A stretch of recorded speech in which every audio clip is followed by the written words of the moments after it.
Halo, jumpa lagi dengan News Channel. Akhir-akhir ini banyak berseliweran berita tentang lowongan kerja di Jepang. Ada apa dengan Jepang? Jepang tengah dilanda permasalahan rendahnya tingkat kelahiran dan populasi yang terus menua, dan ini menimbulkan resiko yang mendesak bagi Jepang.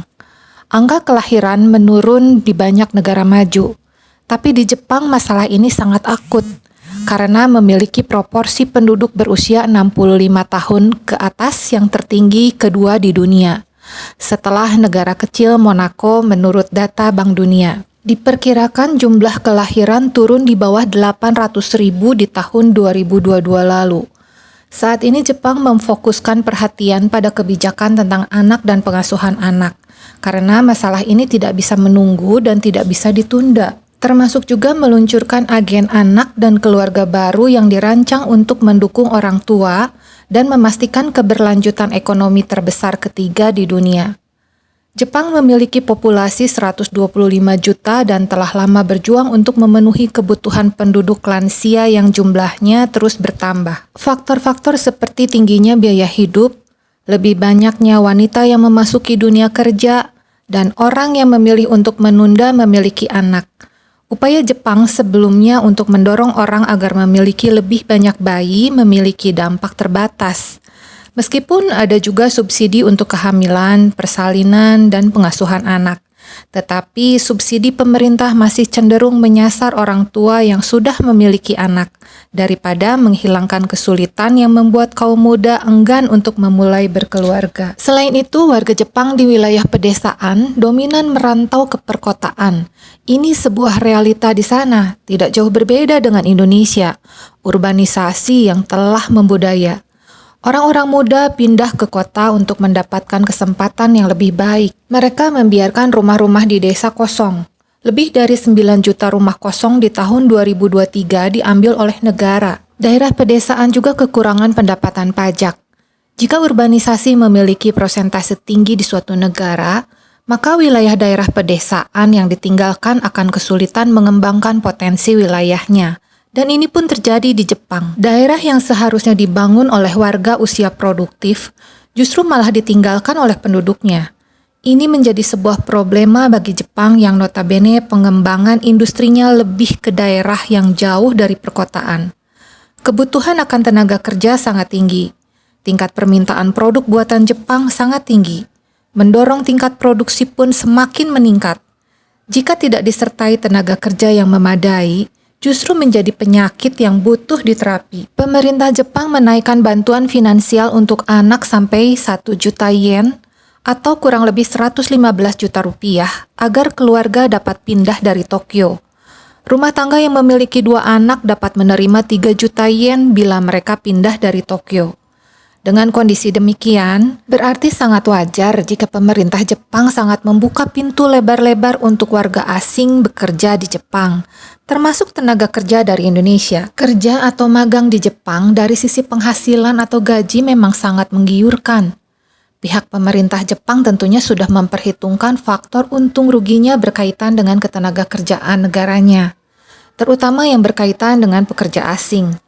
Bisa jadi kerugian yang disebabkan kurangnya tenaga kerja dengan tingkat produksi tinggi akan sangat memberatkan dibanding dengan memberikan upah tinggi kepada para pekerja, baik warga lokal maupun pekerja dari luar negaranya. Bagi para pekerja dari banyak negara, tentu saja ini menjadi informasi yang sangat berguna, sebuah peluang yang sangat berharga untuk bisa mendulang pundi-pundi berupa pendapatan yang sangat besar dengan kerja di Jepang.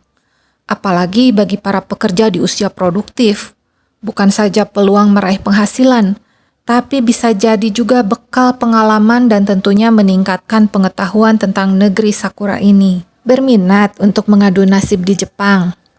Sebelum memutuskan untuk hijrah ke sana, ada baiknya kenali dan pelajari kultur budaya di sana lebih dulu. Masing-masing negara di dunia memiliki banyak keragaman budaya dan tradisi yang khas dan unik. Bahkan dianggap tidak wajar oleh negara lainnya. Kebudayaan terbentuk dari suatu kebiasaan sebuah masyarakat yang susah untuk diubah. Dari sanalah terbentuk yang namanya suatu kebudayaan yang merupakan hasil dari kegiatan atau penciptaan dari pola pikir manusia. Perubahan zaman dan teknologi yang semakin maju membuat banyak akulturasi budaya atau percampuran satu budaya dengan budaya lainnya yang kemudian menghasilkan budaya baru atau lintas budaya. Adanya lintas budaya akan menimbulkan adanya rasa toleransi yang tinggi, pemikiran yang terbuka, dan bisa membuat interaksi masyarakat global serta dapat bertukar informasi yang bermanfaat. Budaya kerja merupakan suatu kebiasaan yang kemudian menjadi pandangan serta pola pikir dalam bekerja. Tentu saja budaya kerja di masing-masing negara berbeda satu sama lainnya. Seperti halnya budaya kerja di Indonesia yang menonjol adalah budaya gotong royong. Sedangkan di Jepang memiliki budaya hatarakibachi. Dari masing-masing budaya kerja ini terdapat dampak positif dan negatifnya yang sangat signifikan. Sebagai contoh, Jepang merupakan negara maju dengan kemajuan teknologi yang pesat dan menjadi negara dengan ekonomi maju terbesar kedua di dunia. Di balik kesuksesan itu tidak lepas dari kerja keras dan usaha masyarakat Jepang yang bekerja dengan maksimal. Jepang memiliki suatu budaya kerja yang para pekerjanya mengabdikan hidupnya untuk pekerjaan mereka. Fenomena yang dikenal sebagai workaholic atau dalam bahasa Jepangnya hatarakibachi, memilih lembur dan bekerja sampai larut malam, dan pulang ke rumah untuk istirahat sejenak. Hatarakibachi sebenarnya merupakan istilah yang tercipta dari dua kata, yaitu hataraku yang artinya bekerja dan hachi yang artinya lebah. Dikatakan demikian karena masyarakat Jepang bekerja tiada henti, bekerja semaksimal mungkin seperti layaknya lebah yang bekerja keras mengumpulkan madu. Akibatnya banyak pekerja yang menjadi kelelahan dan tidak jarang jika melihat ada beberapa pekerja yang tergeletak di jalanan dengan masih menggunakan seragam kerja.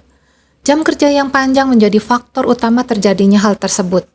Di Jepang ada suatu fenomena yang namanya karoshi atau kematian yang disebabkan akibat kelelahan bekerja.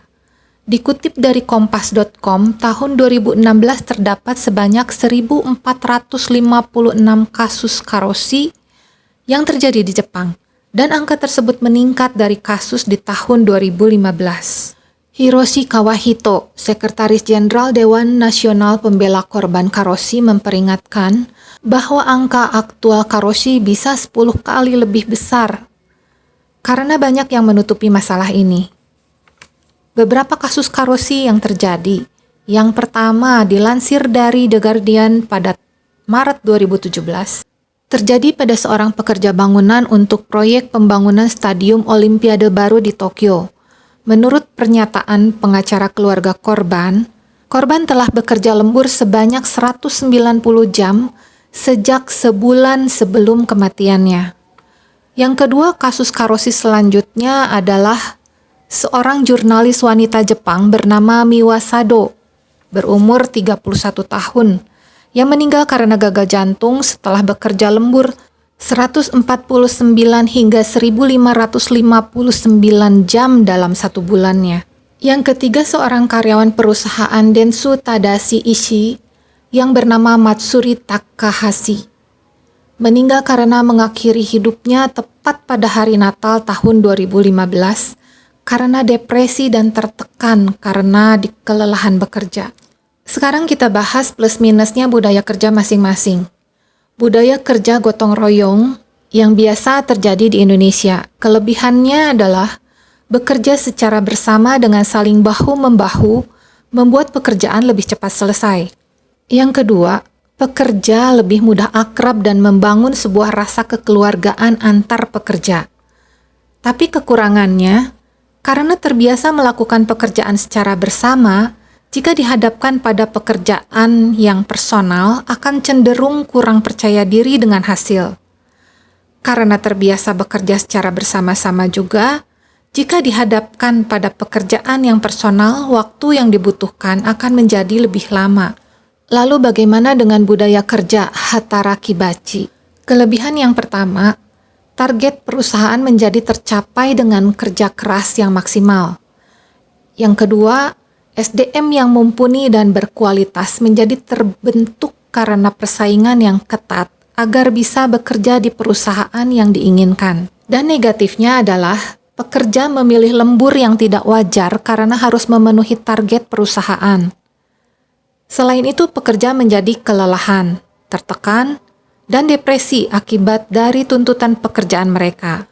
Bekerja sesuai target memang bagus, tapi masih dengan waktu dan kapasitas kekuatan tubuh manusia yang wajar.